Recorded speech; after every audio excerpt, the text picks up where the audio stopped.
Good afternoon, everyone. We have a special edition of Breaking Into Cybersecurity with some amazing folks. Got introduced to this program from some connections. You gotta love the cybersecurity industry and networking. That's what it's all about. They introduced me to Project PISCES, and as soon as I heard about this project, I really did want to share this with everyone. So today, we're going to introduce Champagne and Mike to talk about Project PISCES and how it's helping improve cybersecurity overall. So first, let's bring Mr. Mike on and then Champagne. Good afternoon, folks. How are you doing? Good, Doing good. well, doing well. Perfect. So, Mike, you're the brainchild behind this. Explain to our audience what Project PISCES is and what was the inspiration behind it. Sure. First of all, happy to be here. It's nice to see you guys. So the inspiration behind it was this. So I've held a lot of roles in, cybersecurity before it was cybersecurity. And kind of at the top of the career, I was the managing consultant for VeriSign Global Security Consulting. And in that capacity, I was with a lot of Fortune corporations. And then my daughter was born. And if you're going to be dad, you can't go to work on an airplane anymore. So I took a job as the CISO of the city of Seattle. And when I got there, I saw that local government is doing these incredibly critical things for us, right? They make your toilet flush, they make your water drinkable, make sure the cops get to your house on time, and IT holds all that up. And what I saw was local government, despite the criticality, was buying firewalls and calling it good. Well, it's not good. You need to monitor your networks. And I came from a background where monitoring was a very important thing. So when I got a bunch of grant money and started a project we called PRISM at the time, which turned out to be incredibly bad branding after Ed Snowden rolled over on the NSA, but set that aside. And that was a regional monitoring project. So at one time we were monitoring 9 cities and counties, 6 maritime ports on Puget Sound, couple of energy utilities, a hospital, and it was great. Got a letter from Alejandro Mayorkas, who was then the Deputy Secretary of Homeland Security. And then I ran screaming out of government and started the company. So what we did was we brought back that project, and now it's called PISCES, and we do the same thing with it. We do free security monitoring for down market cities and counties, local governments, maritime ports, things like that. In return for collecting that information off the networks, and it's metadata. We can't read email. We can't do things like that. And making that data, as well as IDS alerts, available to now 5 universities that are teaching all the same curriculum to people to how to be a security analyst. And so, yeah, they get a university degree and maybe a certification, but they are sitting in front of live fire against critical infrastructure in their state. And so when they roll off the assembly line, they have operational experience and they've been trained on our stack. So they make perfect folks to come to work here. They're in demand. This role is number 10 on the list of the top fastest growing jobs, according to the Bureau of Labor Statistics. And the program's working out well. We were partnered with Homeland Security and Pacific Northwest National Lab. And we're moving into a 3-state expansion of the project. Let's take a step back because I have some background in this, but I don't think our audience might. Maybe they hadn't had the time to research the article or anything like that. So from my understanding, and correct me if I'm wrong, the goal behind this is, like you said, to collect that metadata from downstream cities, maritime ports, things like that, feed that into a SOC ran by university students, where they're going to be the tier 1 SOC analyst. Is that how it's set up? Essentially, that's how it is. So the monitoring stack is at the Washington State Academic Cyber Range, which is a facility that is made available to students in every scholastic institution in the state. So do they function as tier 1 analysts? I'd say that's accurate. But remember that there are times when there are no students there. There is no coverage by student analysts. And so the PISCES corporation, the PISCES organization, also provides some analyst oversight to fill in the gaps for student outages. Okay, okay. And with regards to the metadata that's provided, does that influence any other aspects of their education, their overview? Is it used, for example, in training IR folks for the types of detections to look for and how to program those detections? How else is the data used? Yeah, very good question. So the data, the metadata, source address, destination address, port, protocol, flags, timestamp, it's network flows, right? Along with IDS alerts. And so this is not a rich set of data like a commercial, like, like our commercial product. However, the data can be used for not only when you get an alert from IDS, you can search the data, what happened 5 minutes before, what happened 5 minutes after, what other behavior can we see here, but also the data lend itself very well to hunting. So we get indicators of compromise from a number of sources, and students and the PISCES analyst can take that information, and usually it's don't talk to this domain, it's been implicated in this particular campaign, etc. And we can search records for any contact with places like that and then report that. So there's also a function that is the community liaison, and that is the reporting function, so that we can communicate with our monitor jurisdictions and let them know we saw this thing, go check it out. One of the questions from one of our viewers, and he corrected himself, so I'm going to finish it off for them, is do the students get course credit from this experience as being part of their course? Yes, very good question. So this is a course. And so this course fits into existing cybersecurity degree programs. Today, it's only a single course. There's another one under development that is SOC operations. So that has to do more with more deeply investigating things, getting things like malware samples and exploding those in a sandbox, handling shift change, and how you communicate to the incoming shift exactly what's in progress right now. That course is underway, and I'll cap that by saying there are 3 pillars to the PISCES project. So it's infrastructure protection for these down market cities, counties, ports, things like this. Clearly, we need that. They can't afford anything. They can't hire people. They still make your toilet flush.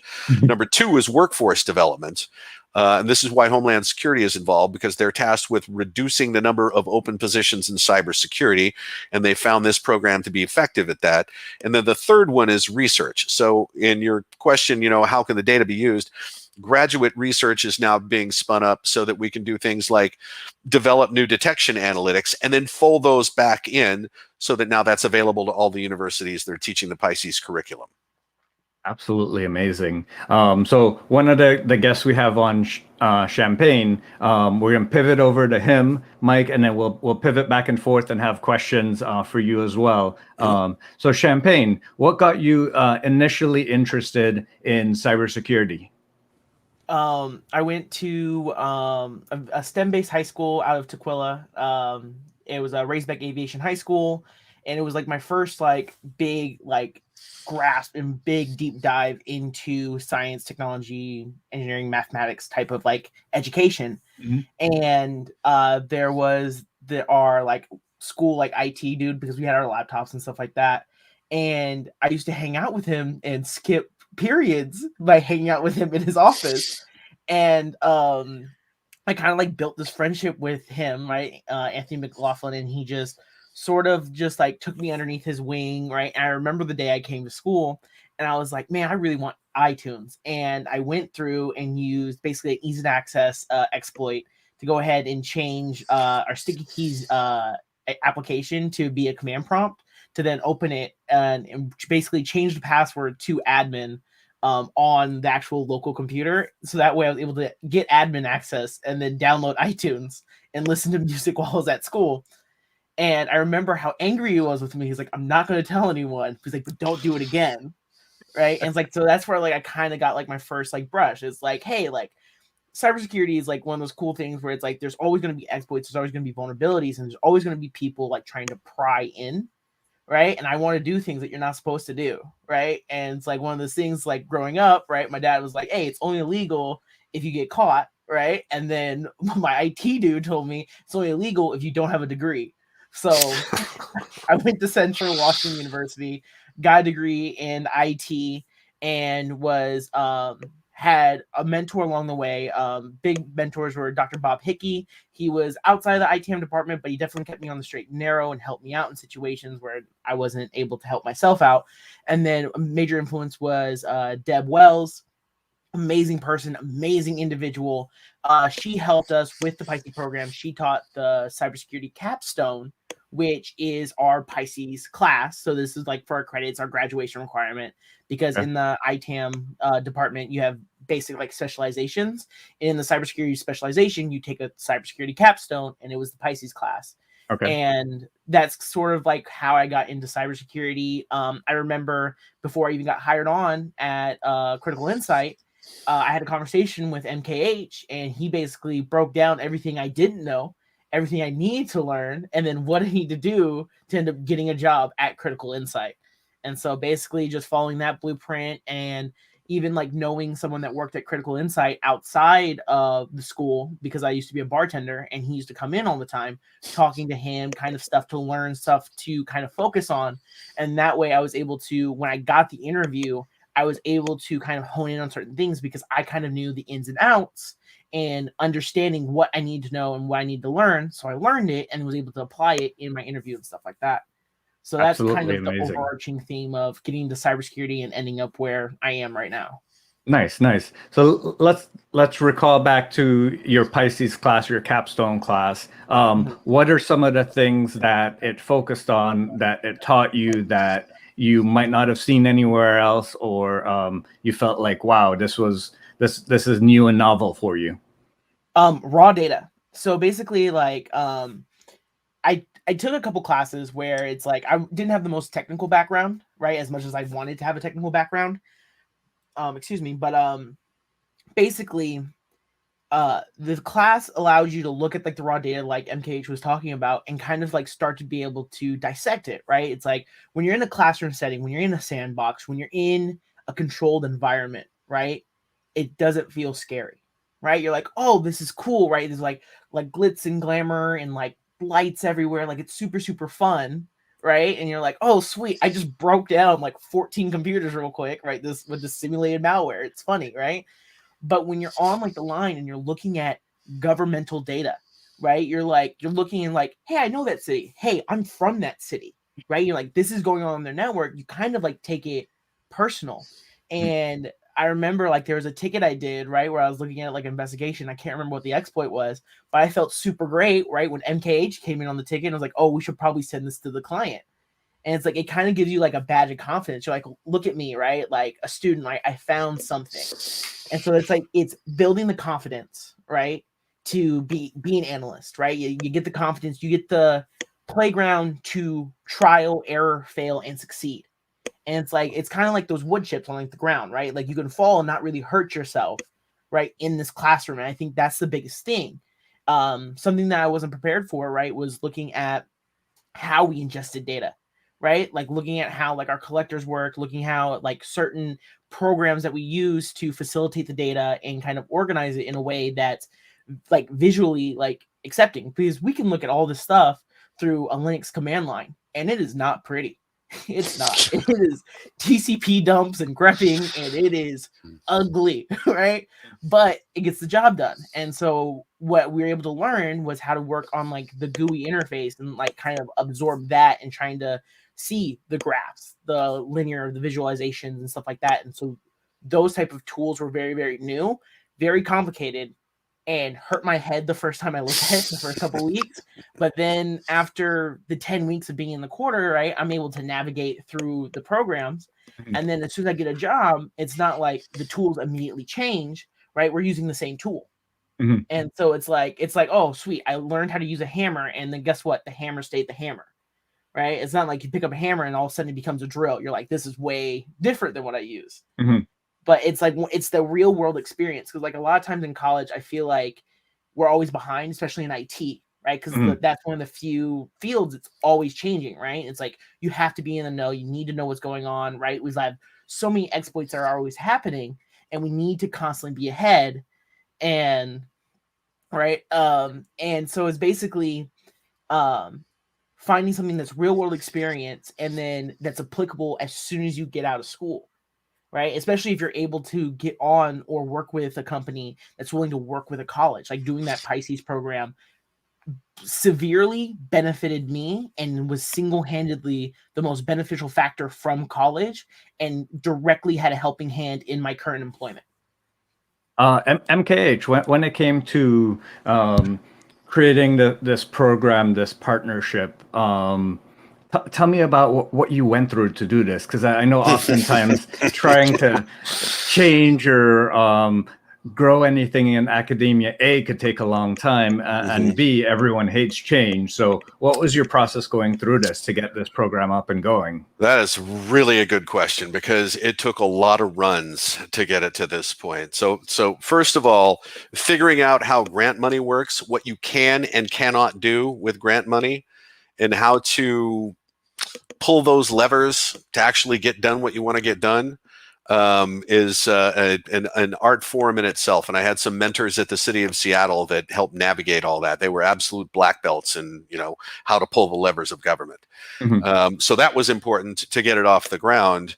After that, when we were trying to take our regional monitoring system and bolt that onto the state schools, for lack of a better term, we took a couple of runs at that, and we first went through the state. I was actually brought on as a policy advisor in the office of CIO for Washington State, really to put the state's fingerprints on the project. And, the state is an aircraft carrier, and it is very difficult to make it turn quickly. And we were working with the University of Washington, which is also a gigantic organization, which requires a lot of consensus before anything happens. And what we found was we're more successful if we go to smaller schools, state universities, things like that, and not the giant research institutions. So that was a real lesson learned. Also, partnering with Pacific Northwest National Lab and having them, assist us in the development of a sustainability model, because it can't live on grant money. Grant money is just, it's really, really got a lot of overhead to using grant money to get anything done. So, in looking at sustainability models, how are we going to do this to make sure that this is going to be there? And so, we've landed on a few things. This is the job of Pacific Northwest National Lab in working with us. And so the way that it's kind of started to formulate as a long-term, many-year kind of project, is that the funding and the resources and the support from the Department of Homeland Security, CISA, can be used, as we say, we're going to do a 3-state expansion that can integrate a handful of local governments and 1 or 2 universities in a state.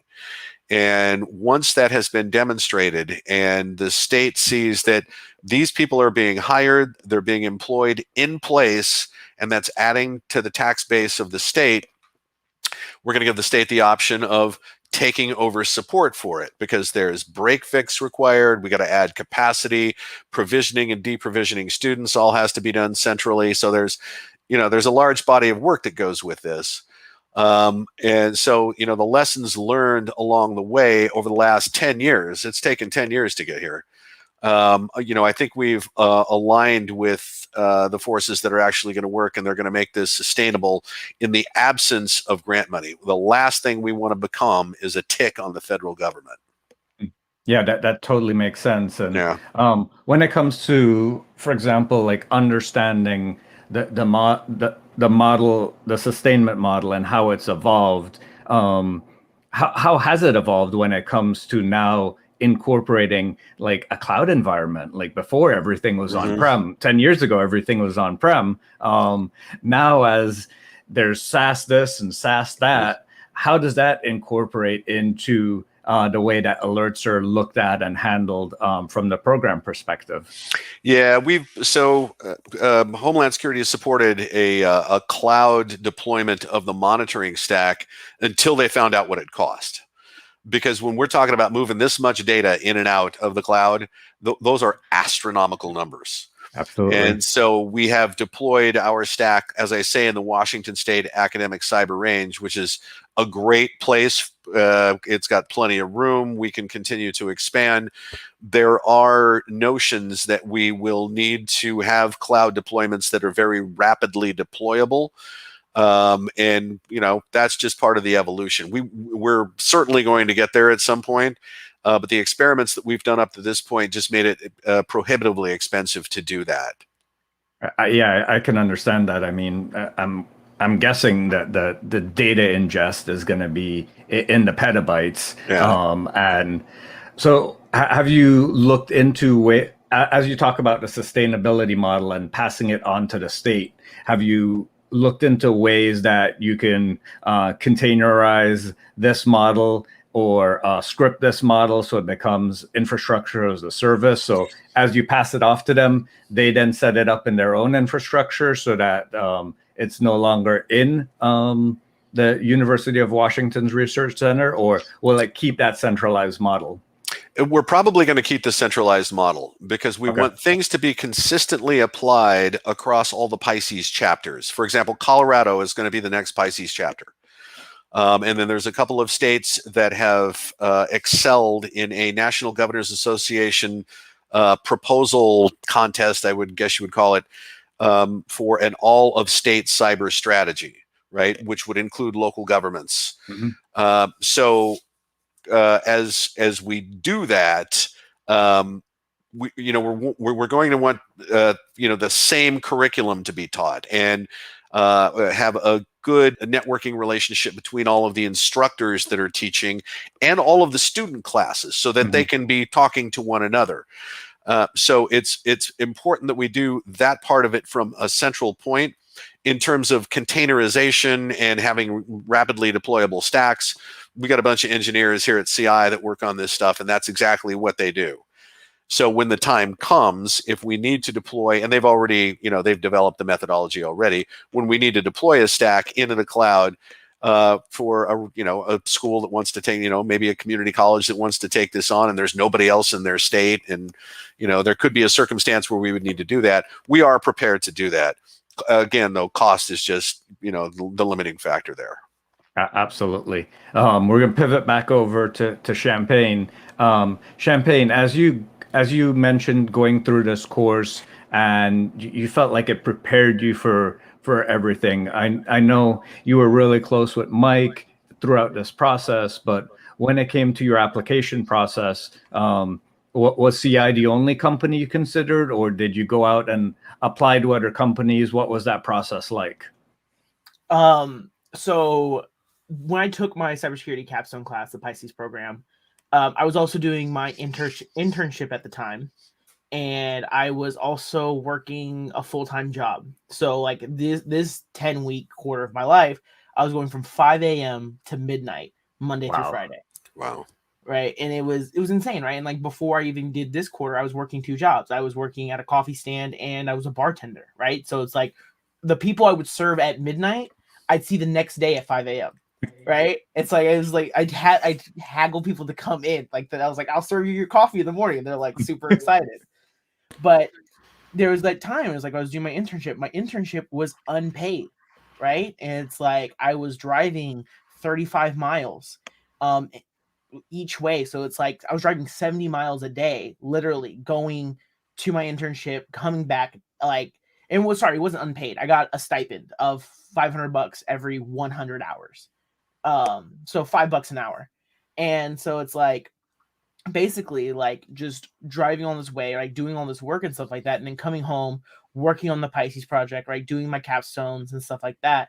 And this was also at the time COVID had hit us hard, right? Like we weren't in school, like everything was online, and it was like a lot of like self-motivating factors. So basically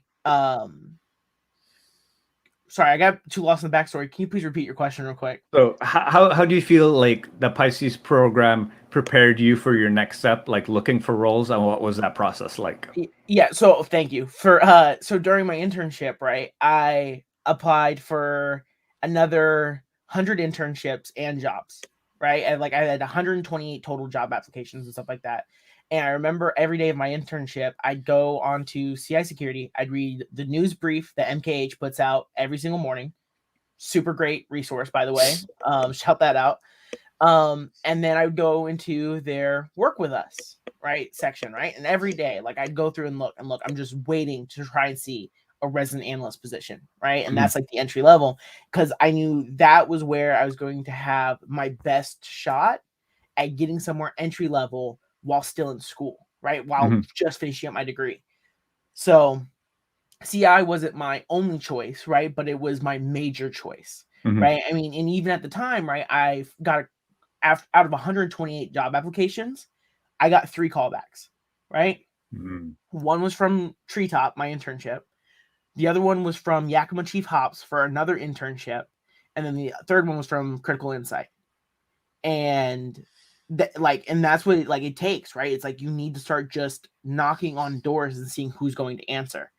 And Yakima Chief Hops offered me the internship. It was another 10-week internship. I would have did it through my spring quarter, and they called me back 30 minutes before my interview with Critical Insight. And I went, "Hey, can I get a couple days to think on this?" And the lady was rude and went, "No, I need to have a decision right here, right now."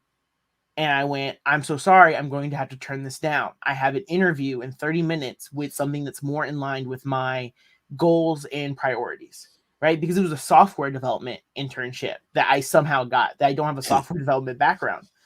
And so I turned the lady down and then had the interview with Critical Insight. And I remember just being so nervous. And then after the interview, I told my supervisor at my internship, he goes, "Well, hope you made the right decision," and just walk off. Wow. Like, luckily, I made the right decision, right? Well, Yeah, you did. Yeah. So- And so like I'm super happy where I am, right? And like Critical Insight was where I wanted to be, but I wasn't afraid to knock on other doors to see who was going to answer and try and get me where I needed to be. And I knew at Critical Insight, I had the room to grow, I had the room to learn, and most importantly, I had the room to fail. And that's what I wanted more than anything, is to be okay to fail and always have like learning moments and learning experiences. Because I'm fresh out of college, I don't know everything. I mean, I paid $40,000 to kind of know something. So we're here.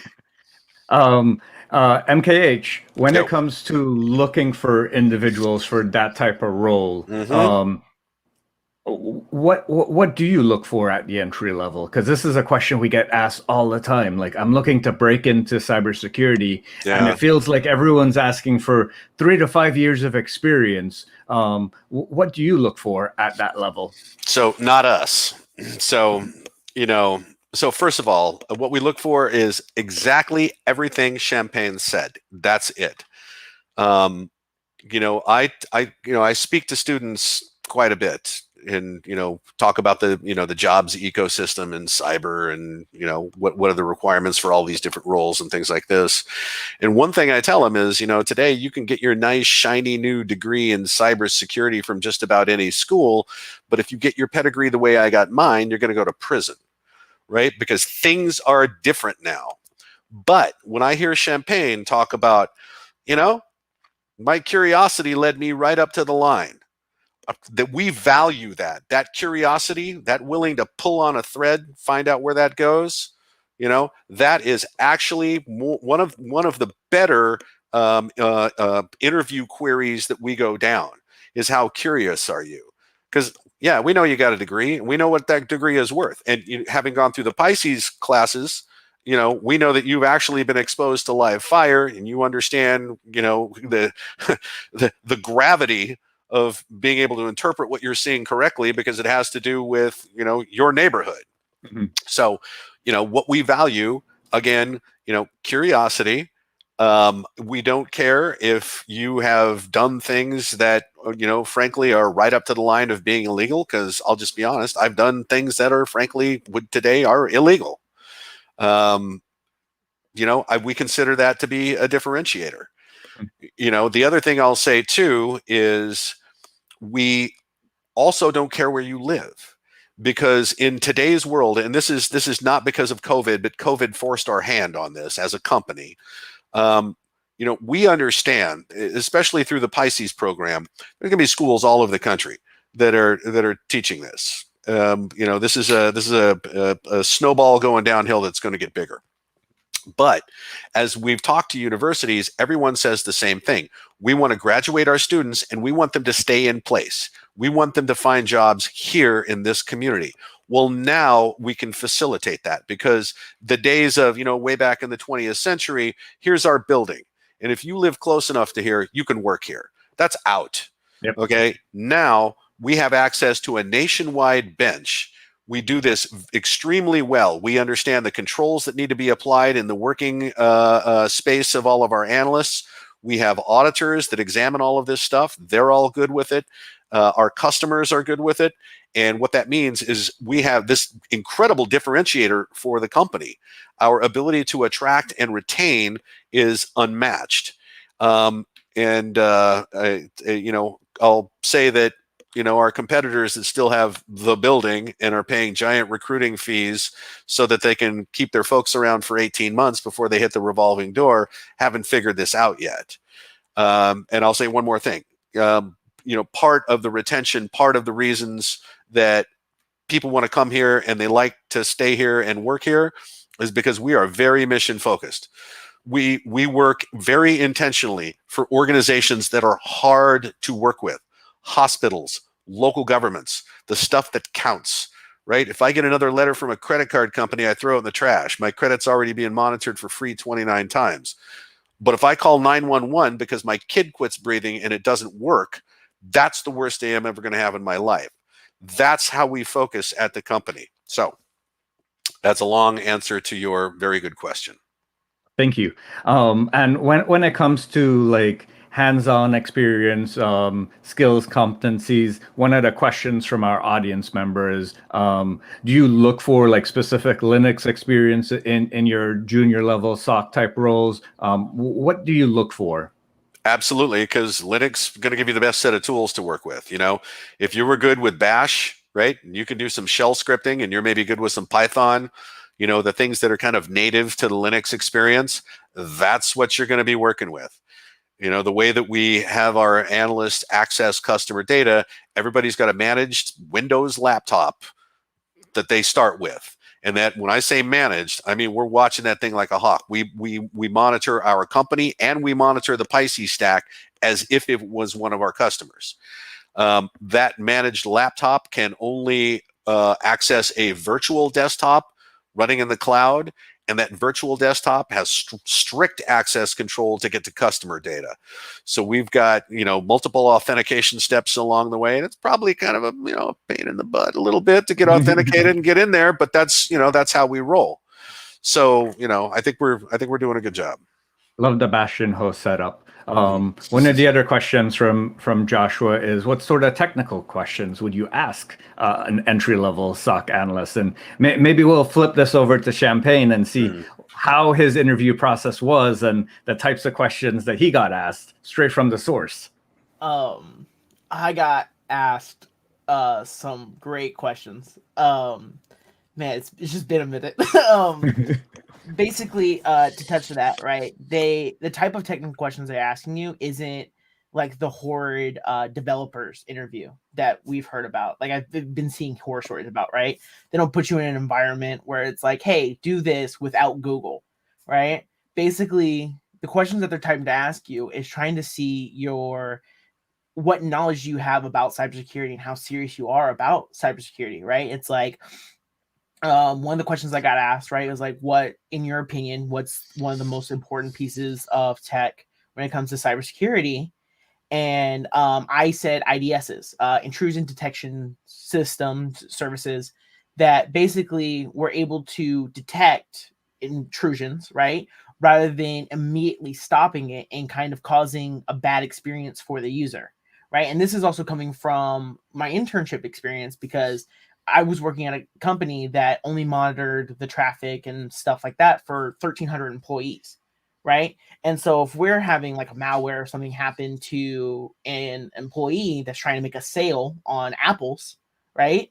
And now they can't do their simple meeting, they can't do any of their workshops, they can't do any of like what they're supposed to do to go ahead and make the company money, right? Then we get in trouble, right? And it's because at the end of the day, what I was told in my internship, security doesn't make money, right? It's like we're the most underappreciated sector of the company because we get yelled at for when nothing's going on. It's like, why are we paying you if nothing's going on? And then as soon as everything hits the fan, they ask, why are we paying you? Because you didn't stop it when everything hit the fan. And so the type of technical questions, right, they ask you, it's like, do you have experience with Linux, right? I feel like that's more of a broader question, right? Because in my degree, I had experience with Linux, right? I had experience with Kali Linux and penetration tools and running dictionary attacks, man in the middle, John the Ripper, like learning those type of stuff. But I wasn't like in a Linux box every single day, right? I wasn't command scripting. Like, matter of fact, when I first got in, right, and we had to connect to a collector, I asked one of my coworkers, I'm like, man, how do I change my password on this Linux? Because I didn't know the command on how to change my password. And I was rocking a default password for like a week, and they're like, you need to change that. I was like, all right, perfect. Like, someone tell me. Like, the like major thing is like having that technical curiosity, right? The ability to learn, right? Because I'm gonna be honest, Critical Insight does it really, really nice on their training and everything. They will train you how to do every single thing. Like, you go through what, like 25 hours, 30 hours of Udemy videos, right? Before you even touch a ticket, right? And then as soon as you're done with the courses and stuff like that, that's when you go in, right? And then that's when you start looking at tickets, right? They have you go through all these gates, right? Where you're like analyzing tickets, you have to pull this different type of data, explain what this is, what kind of products we offer.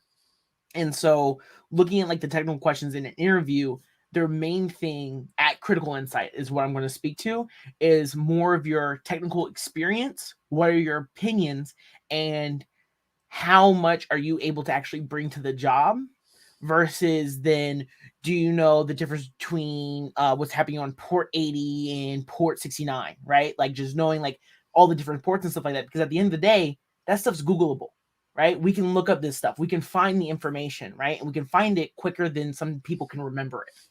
And so making sure that you have the analytical skills to identify a shell attempt, right? Identify a threat, identify a cross-site scripting exploit, right? Knowing and being able to find the information and be able to analyze what is a problem and what's normal traffic is more important than anything else that I was asked, right? It's just making sure that I have the ability to learn. Okay. MKH, from your point of view, like what do you look for in the next generation? And you mentioned that 18-month revolving door of junior talent coming in and leaving. And what do you do to keep them engaged, keep them longer, keep them growing and developing? Yeah, great question. So that 18-month revolving door, that's our competitors. That's not us. We have this abnormal retention rate. And one of the reasons is, and you hit on it right there, Chris, making sure that we're providing career development paths that lead in a lot of different directions. Yes, you can come in as an analyst, and what Champagne said was exactly right. You come in as a resident analyst, you're given a number of gates to hit. It doesn't matter if you hit your gates in a week. As soon as you do, you're promoted to analyst, right? So we have very, very specific ways where you advance as an analyst to a lead analyst and, to a supervisor or whatever. But because the company, right, Critical Insight has managed and professional services, right? We're the company that you can pitch the whole security problem over the fence to, and we know what to do. So we have this incredible consulting division. There are roles that, for example, build the hardware, the collectors that we ship out to our customers that hoover up all the events, right? Send it to the SOC analysts. We have to have communication people that are very nice people that are in communication with the customers when something is going wrong and we're helping them work through an incident. So we provide all those paths. We have one person in the company who's had 5 different roles and he's knocked them all out of the park. He's been an analyst, he's been a communications person, he's been a provisioning engineer, he's been a sales engineer, and now he's in a new role that we've created called security strategist. We have one SOC analyst that was just absorbed into the consulting organization because he learned penetration testing and passed his OSCP exam. And so, that's what he wanted to do. That's what we want you to do. So, I think really, it's the mission focus, the fact that we don't force you to, live near us, and the fact that we provide all these paths for your own career development. And let me just say too, I'm one of these OG guys that knows everybody. And if what you want, is to work with us for a while, and then you feel like going into that, that chopper, at Amazon or at Microsoft or someplace like that, where it's one of these really, really intense organizations that, again, drives a dump truck full of money to us, I will help you get that job. I write really great letters of recommendation. And I think that's another thing, right? Everybody that works here knows the senior leadership of the company. We are in your corner. And even if that means you want to go over there and get that. Perfect. And then when it comes to, for example, Project PISCES, working with the universities, keeping that talent locally in those states, in those regions, how have you helped them work with local companies to try to keep the talent there, to keep the tax revenue there for those universities? Well, I mean, it's in that we don't force them to move, right? When somebody's going to school at a university, it's because they like being there. I mean, that's one of the reasons. Mm-hmm. Setting aside that I went to USC in LA, that's an outlier. But when people get comfortable with their towns, they want to stay there. And if there is an opportunity to work remotely and make cyber analyst salary, that's pretty attractive. There are also the local businesses that are not as at the table, I will say, as hiring analysts. And the reason is because it's an expensive proposition, and it really does make more sense to hire a managed service for something like that. So, we don't work as much with, the local organizations that are near the schools where PISCES operates. But I will say that the larger organizations have discovered this. And so Champagne came from Central Washington University, and you were in a class, I believe, with Lexi, were you not? Yes, I believe so. Right. So Lexi just got hired by Rapid7, right? So, the secret's out. We are producing high quality practitioners here. They are entry level, but they ascend immediately because I think we've cracked the code here on how to create the cream of the crop that the country needs. We have Mr. Mike Jones saying good afternoon, and then we have Mr. Josh saying that he will be looking you up right after this. Josh has been following the podcast, looking to break into that type of role, so he was following this very closely. As we get close to the end, I'm gonna shift it over to Ryder one last time, share some advice, and then come back to you for sharing some final advice, and then wrap everything up. So Ryder, from your experience, coming through college, applying at 128 positions, finally ending up at Critical Insight, what advice would you give to a student that is looking for that entry-level analyst type role to share with them? My advice is going to be more for the kids that didn't have a technical background, right? Like it's like whether like what the circumstances were, right? Like family couldn't afford computers. Like I got my first computer through public school, right? Like that's like kind of like without, like I grew up without internet in a house in Seattle, right? And it was kind of weird. But the main advice I have, get your certificates, right? I graduated college without certificates, and it's one of the biggest regrets that I have, that right now I'm still working on getting my Network Plus, right? Like if you don't have a technical background, right, look to see what you know and what you need to work on first, right? Because like I said, I took an attack and defense class, right? I was given all the tools to the kingdom, but I didn't know how the kingdom worked. Right. So I was like, yeah, I can break into this, but I didn't know why we were able to break into this, right? What protocols we were exploiting and what ports we were doing this over, right? I didn't understand why this stuff worked. So right now I'm working on my Network Plus, right? I'm still trying to get my Network Plus, right? But it's that self-study mentality. But if you're able to do it while you're already in school without a lot of other distractions, it's going to be a lot easier. right? Get your network plus, get your security plus, right? And for me, I'm saving my security plus last because it's going to be the more fun one for me because that's what I want to do, right? Look into, this is our coworker that got absorbed into the consultant degree. Look into No Starch Press, right? They just had a sale. I picked this up, Black Hat Python, right? Python's one of the most powerful coding languages. And instead of you learning Python from a developer's perspective, you're learning it from a security role perspective, which is more in line, right? Like, I don't want to know how to make a program, right, where I can basically say hello world 50,000 times, right? I want a program where I'm able to script and make sure that I can like run exploits and stuff like that. Learn your virtual boxes, learn how to make those work, right?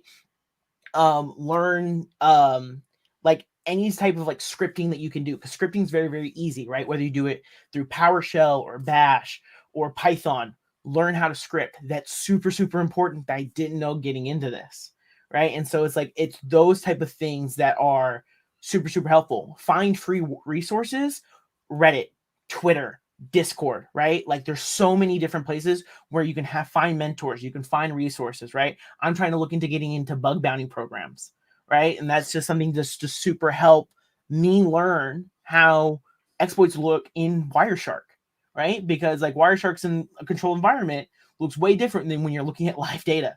Let me tell you that. And so understanding those type of things seem super, super simple, right? And seem kind of like no-brainers is something that wasn't apparent to someone like me without a technical background. So get your certs. They may seem like a lot, but you can get them on Afterpay for $30 a week for a year. You can even use some of your extra student loan money to pay for a certificate. You get a year to do it. Wait for Black Friday, because Black Friday will get you like $200-$300 off, and just do the damn thing. Like, yeah, I would add to that. I mean, a lot of the cert providers, they have programs for diverse groups, for underrepresented groups. So take advantage of those when you can. MKH, from your perspective, like, what one piece of advice would you give for someone looking to break into cybersecurity from the next generation? No particular field or specialization, but just anything. Yeah, well, I mean, it's, there's an ecosystem of roles. If you want to be, so the two roles that are being hired the most right now are, number one, analysts. If you want to be an analyst, you really do need to know a lot about networking, because you're going to be looking at, packet dumps. You're going to be, so like, if I walk into a classroom and it's got a bunch of students in there and I say port 53 UDP protocol, y'all better say DNS back to me. Right. So you need to, the knowledge of what port runs what service, and then kind of how all this stuff is fitting together. And not at a very deep level, but you need some familiarity with ports, protocols, and things like that. Secondarily, and more importantly, I would say, because we value curiosity, we value people who are self-starters, things like that, have a home network and experiment with it. Deploy these things on your network. As Champagne is talking about, get your virtual boxes work. Yeah, do that. Do that at home. If you don't have the kind of resources for stuff like that, maybe your school has provided, a range, a cyber range or something like that. They're likely someplace where you can get some stuff to beat on for a while, but beat on stuff for real. If your school's got a place where you can safely, practice breaking into computers, that's a real good activity to engage in. All right. So that's analyst. Right. That's more the technical side. Maybe that's getting into things like penetration tester, offensive security. Penetration testers are not hired to that level. That's the kind of sexy thing everybody thinks they want to be. I want to be a break-in artist, offensive security. No, the requirement is every organization has to conduct a penetration test once a year, right? Would you hire a plumber to be on staff? No, right? Why? Because the drain clogs once a year. So, penetration testers are not scooped up that much, although there are very specialty organizations that do. The other one, aside from analyst, is auditor. An auditor needs different skill sets. That's the kind of person that ends up as a consultant, and you assess organizations against standards of practice and regulatory frameworks and things like that. Here's how it works. and I'm really sugarcoating this. You show up, you got a big checklist, says here, you have to have a firewall. Do you have a firewall? Can you prove that? Okay, check. That's how auditors work. But one of the key skill sets there is not so much, yes, you need to have a knowledge of how the regulatory requirements, are applied to the organization you're assessing. You need to be a writer and a communicator, because when you're sitting across the table from someone, they need to think you're the smartest person in the room, and how you communicate has everything to do with that. The output of everything you do will be a written report. So you need to be a writer, and you need to get good at that. So that's the advice I would give, is if you're looking at more of a technical role, you want to experiment at home, and you want to essentially memorize the contents of Etsy services. And if that didn't mean anything to you, you might want to go to the non-technical side, where you become fluent in standards of practice, all the things that organizations have to do. If you take credit cards, payment card industry, data security standard, health records, it's HIPAA. There are lots of these things. They all look alike. But the process of going through this assessment, this audit, that's a whole different set of skill sets. So that's what I'll say. Perfect. Well, thank you both so much for this special edition of Breaking Into Cybersecurity. For those watching live on LinkedIn, make sure you follow all of us here today. For those of us on YouTube, make sure you hit subscribe, hit that notification button. And for those of you listening on podcasts after the fact, don't forget to subscribe and share with all your friends and family. Share Project PISCES with your local community. That way we can have it spread to more states, more local governments, and have this this project scale, because I really see the value in this. So everyone, thank you so much for joining.